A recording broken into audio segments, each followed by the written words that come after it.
Hello and welcome. We are so happy you're here. We are the Shepherd Acts and we're delighted to be taking you along with us as we renovate our newest old home. I know we have a lot of new friends here, so if you haven't already, you can like and subscribe to follow our renovation journey. So what are we talking about today, babe? We are talking about the scope of projects and everything that goes into renovating a home. If you guys follow the channel, we're going to take you through every single step of every single thing we're doing over the next year and a half of our reno. But today we wanted to summarize everything that happens in a renovation of where you get started, because we had a lot of questions from you guys around where do we get started and how do we know what to do. So in our timeline, where do we start, babe? So let's start from the very beginning, which is when you are first purchasing or acquiring a property. And the type of property that you purchase is going to determine the scope of your project. Big time. Big time. So we think of it in terms of like 3 different categories of renovation. So the first and most simple would be a remodel. A remodel is generally pretty cosmetic. And then we have a gut job, which is like a second level. My favorite. And a gut is like structural work. So you're taking down walls. It's much more involved than the cosmetic remodel. Yeah, head to toe, fully redone. Yes. And then the third would be a gut plus adding new elements to it. So gut plus adding floors, adding back, additions, that sort of thing. And we are doing the third option, the third most complicated option. And we're doing the first time ever where we're adding additional housing. So not only we're adding that 4th level to our home, but we're building a 1-bedroom condo above a garage, which is new for us. It's a lot. So that's the first big step. And what I'll tell you guys is you either can find the project on your own, which is really challenging. For us, we have the benefit, Allie's got a law background, so understanding complexities of contracts and stuff, but I'm also a licensed real estate agent. So between the two of us, we have kind of a little leg up. That helps us in the industry. But if not, you want a really good team and you want a really good real estate agent helping you guys, because a lot of deals like this need to get assessed of what the home is going to be worth in the future before you choose to buy it. Yes, and then once you buy it, depending on the scope of your project, will determine who needs to be on your team. Like, do you need an architect? Do you need a general contractor? What class of contractor would be appropriate for your particular renovation? Yeah, and that's the big step too. So, I mean, let's talk about our team. We've got you and I. Yep. And then we'd probably say, like, for anybody flipping, really the 2 people you need on your team, for anybody doing a quick flip or a quick reno, category 1, great real estate agent and a great contractor, right? And then category 2, probably need maybe an attorney to review contracts, getting into an engineer and getting an architect involved. And then category 3, everybody is involved. You need a full team scope of people. Then also where your property matters too. So we're in Georgetown, which is like in the scope of difficulty of doing renovations or needing a lot of permissions because of historic preservation policies in what is like the most litigious place in the country with the most lawyers. It's an uphill battle in a lot of respects in order to make renovations on an older home. That's a factor to be thinking about. Totally. But we're like taking you guys through a very extreme example. So what's nice is by the time you're done watching this whole channel, you're gonna think, wow, if you just kind of take what we're doing and bring it down to your level of your scope of project, we hope this can really help a lot of people, because it's been a journey. We've been doing this for a decade now, and this is our biggest project on year 11, and we're even learning a lot. Definitely. So do you want to talk about the sequencing of things? So yes, we have our general contractor, we have our architect, and then the next piece is we work on our floor plans. Yeah, so there's this kind of like sequencing of like multiple timeline events, which is like, you know, floor plans meets design selections, which defines budget. And so I like to start with floor plan, because floor plan really defines the scope of what the work is going to be. So if you're doing category 1 and you're keeping the floor plan the same, it's just cosmetic in nature. You don't need a lot of permits, if any permits at all, because you're just replacing stuff in kind. Category 2, if I'm removing walls, well, I'm going to need a permit for a structural beam. Or if I'm moving bathrooms, I'm going to need plumbing and other permits to do that. So that's really important. Yes. And also, if you ever want to sell your property, you really want to make sure you're doing everything correctly and above board as it relates to permits. Big time. And the third category is you need a comprehensive floor plan plus a blueprint. And the blueprint is going to cover electrical and plumbing, because for our home, for example, I think we've got $36,000 worth of plumbing upgrades, because we have to upgrade the line, the actual water line and the gas line to the home from the city due to the scope and size of the home that we're building. So that's the next big step.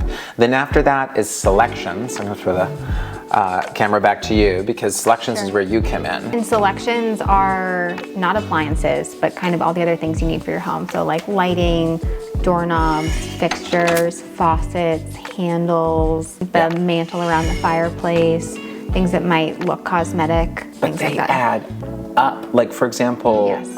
like faucets. If you're doing a higher end renovation, like a kitchen faucet's like $600 for a high-end faucet. Yes, you can get faucets that are more affordable, but even in a quick remodel, you could be looking at $5,000 to $8,000 worth of selections to complete a project. You know, you should talk about, you know, the light that you chose, right? Dining room light. Where's that from? Our house. Our house. How much was it? I don't remember. But what I do remember is this isn't our first time doing Lighthouse or our house. Yeah, we like the lights. brand. Yes, this is our house here. Yeah. We had an our house light that we were trying to buy, and there was a really long lead time, so we tried to find a suitable alternative, and it was not good.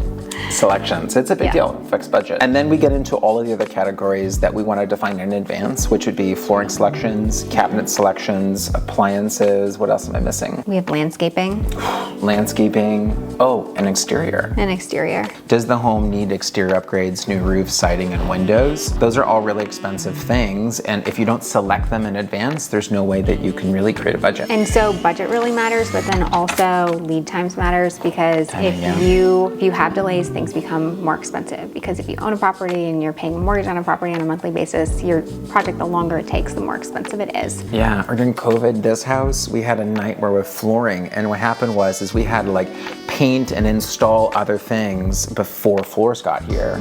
Like you don't want to install baseboards and paint before you put flooring in. You want to put in flooring first so that you can put baseboards on top. So the sequencing of events with materials is really, really important when you're planning out your project. And don't be afraid to push back on your contractor if they're doing something and you know that the sequencing isn't right and that it could wreck some work that's already been done. So once you guys are kind of through that timeline, you've finished your budget, and I would say, what do we budget a hedge? We're off budget by how much usually? 20%. It's a lot, but yeah, I mean, realistically, sometimes, yeah. I mean, we're talking about full holding cost, 15 to 20%. We can fluctuate in budget any given time. Once you've got all of that finalized, then you could put a timeline together for the full project. And I find that like you're really good at making, Callie makes almost all the selections.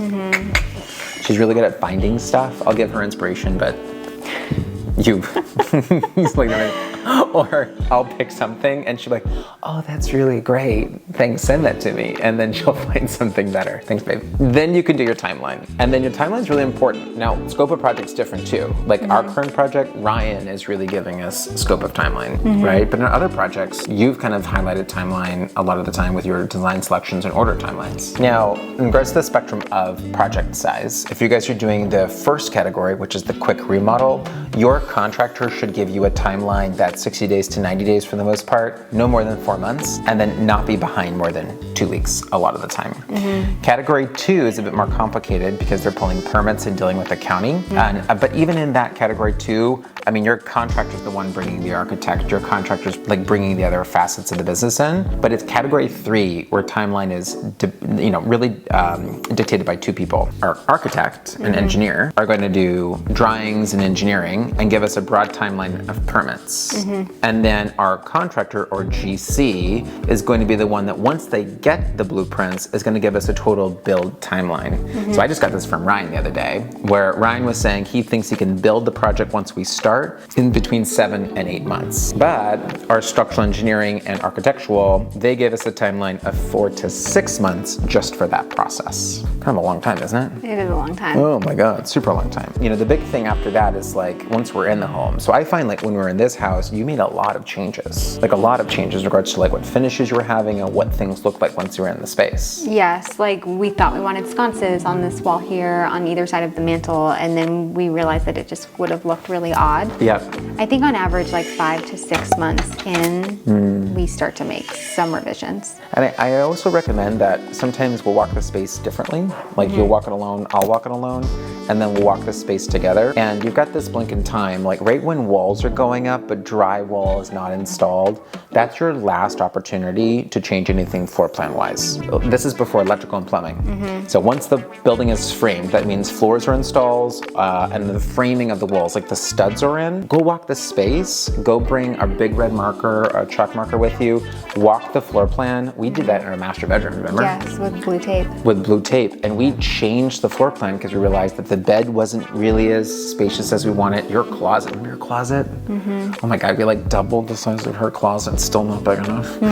And we did lots of changes because you feel the space. Yes. I don't know about you, I'm like a in the space person. Yes. I feel like you're very visual and you can like visualize it. I need to be in this space to feel it. And then last and not least, once that's all finalized, then the design of the interior space comes in. So you can make some last minute selections for like wallpaper and finishes.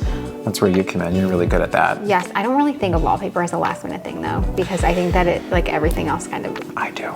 Yeah. That's where we differ. That's where we differ. I just pick stuff like last minute, but you really put it together. But you've been also planning the interior of our house and design finishes well before anything even got started. So. I will say that when it comes to selecting things, at least for myself, everybody's brain works differently, but I think it's like a deep work, needing big chunks of time kind of thing. Like I'm constantly, and why are you laughing?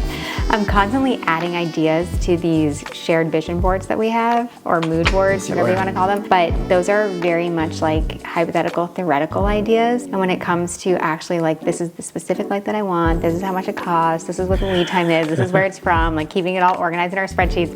I need like really structured, long periods of time. And this is where we're different. I am good at game time decisions though. Yes, but then You say that hesitation. I say that hesitant with hesitation because so Jason's a realtor and he goes to a million houses every day. All the time, yeah. And so he has buyer's remorse, and you often I do go have buyer's and you're remorse. like, oh, I know we made all of the final decisions in this one area, but I'd like to change everything because I went to this property this afternoon and I think we should do the same thing. So here are some things that we've done before as it relates to the whole decision making and timeline process that we wouldn't do again. So I don't know what she's gonna say. we have a property also on Capitol Hill that we renovated and we lived in the whole time we were there. Oh, that was horrible. It was a struggle. We had a period there where we only had one working bathroom and it was like filled with mosquitoes. Our contractors were also using it. We were like, it was bad. It was just really, really challenging. And it wasn't even in our unit. So you had to, because it was a property with more than. Put like a hazmat suit on to go take a shower. Practically, yes. Yeah. So that was a challenge. I was like using Groupon to get my hair blow dried at random salons throughout the whole process because I didn't want to shower at our house. I didn't know that. Yes, so living in a massive renovation is hard. But I would say also like go with the flow. I think each renovation that we've done, it was more stressful, less stressful, less stressful over and over and over again. And this time I think like, you know, be just prepared for things to take longer than they are. And life's about setting expectations. So if you set your expectations correctly, enjoy the process. Like now I'm kind of sitting back and realizing like, creating this home and the home we've had to live in has been really joyous for us and wonderful to have the memories here. And like, we don't want to have that like negative, oh my God, this was so hard to do. So just step back and realize, create that timeline, create the budget, relax and enjoy the time together. You're only gonna maybe do this a couple times in your life, maybe once. We've had the opportunity a couple times, and so sharing with all of you, enjoy the process and enjoy doing it with your spouse or whoever it is, because it's a lot of fun. All right, so we covered a lot today, taking you through A to Z of all the decisions that need to be made in renovating a home. We appreciate you being here. We hope you will like and subscribe and stay tuned because we are making some big decisions as we renovate this new home.